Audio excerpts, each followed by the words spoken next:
spanning the globe to bring you the constant variety of sport.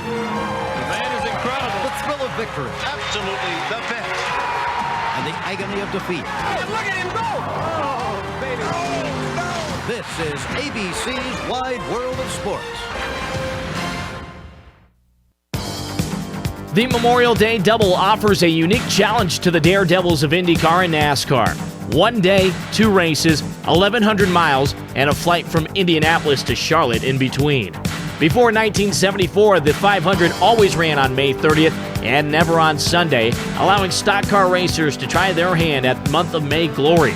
The first successful crossover occurred in 1965 when the famed Wood brothers fueled Jim Clark's flying Ford Lotus on the way to victory.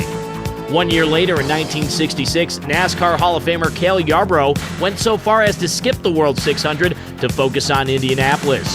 A terrifying introduction to the 500 with this opening straight crash. 16 cars collected in all, and when the wreck settled, Yarborough was one of 11 cars to never reach Turn 1. Yarborough would race Indy 3 more times. He'd finish 10th in the 1972 running, his final attempt at the 500. Founding member of the famous Alabama gang, Donnie Allison, impressed his open-wheel counterparts with his ability to make the switch from stock cars. In 1970, Allison won the World 600, and just 6 days later would earn Rookie of the Year honors at Indy, driving from 20th on the grid to a 4th-place finish. He'd nearly duplicate that performance in 71, driving from 20th again to a 6th-place showing. Older brother Bobby Allison did not find the same 500 successes or joy running at Indy. One of the best in NASCAR Cup history, he too was given a cold welcome to the Speedway with this harrowing first lap crash, one of the many sad chapters of the tragic 1973 running. When the race finally resumed 2 days later, Allison's car made it just 1 lap before it went up in smoke. Another blown engine at halfway 2 years later soured what little open-wheel aspirations the elder Allison had. In 1992, lights were installed at Charlotte Motor Speedway for the NASCAR All-Star race. The initial running, a roaring success, would soon lead to the Coca-Cola 600 becoming a night race. Thus, in 1994, the door was open for a driver to compete in both marquee events. Few candidates made more sense than the late great John Andretti. Moving on from full-time IndyCar to NASCAR competition, Andretti didn't want to leave the family business of Indy and May behind. Andretti ran a respectable 10th in the 500, but ran into trouble under the Carolina sunset and had to retire the Cup car at lap 220 of 400. But a new bar had been set, and soon 2 fellow open-wheel to Cup-destined drivers would take up the challenge. In 2001, Tony Stewart's second double attempt found himself in the lead during a late rain delay. The man known as Smoke has since said he would have stayed in Indy to go for the win. The skies cleared and Stewart brought it home in 6th. He'd make it to Charlotte on time and finish 3rd in the 600, the best single-day combined result to date. Robbie Gordon completed the double on 5 separate occasions, including 3 years in a row from 2002 to 2004. 02 was his best combined showing, finishing 8th at Indy and 16th at Charlotte, just 1 lap short of the 400-lap distance. Most recently, 10 years ago, Kurt Busch showed that Cup drivers can quickly learn the Dallara racing machines, recovering from a practice crash to finish an unappreciated, albeit quiet, 6th in the 500, but his journey to 1,100 miles was cut short at lap 274 in Charlotte with a blown engine. Today, Elk Grove, California's Kyle Larson will become the 5th driver to compete in both Memorial Weekend Classics on the same day. Larson impressed last Sunday in his dry run of the double. He qualified 5th for his first ever 500, then caught a flight to North Wilkesboro, and against a field of 19 fellow Cup race winners, drove from the back to finish 4th without a single lap of practice.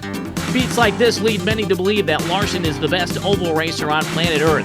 He's won the 600 before, dominating in 2021, one of 10 Cup Series victories that season, on his way to the championship.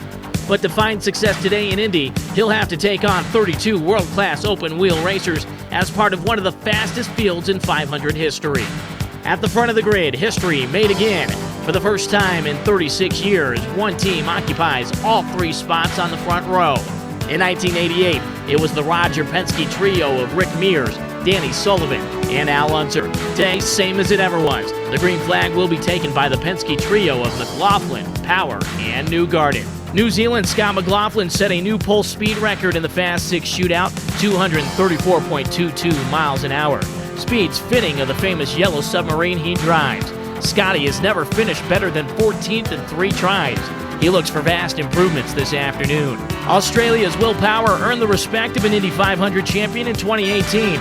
He's one of 8 former winners in the field today. Joseph Newgarden from Hendersonville, Tennessee is the most recent of those winners, already solidifying his place as an IndyCar legend at just 33 years of age. The king of the ovals looks to be the first driver in more than 2 decades to go back-to-back. Team Penske did arrive in the month of May amidst controversy.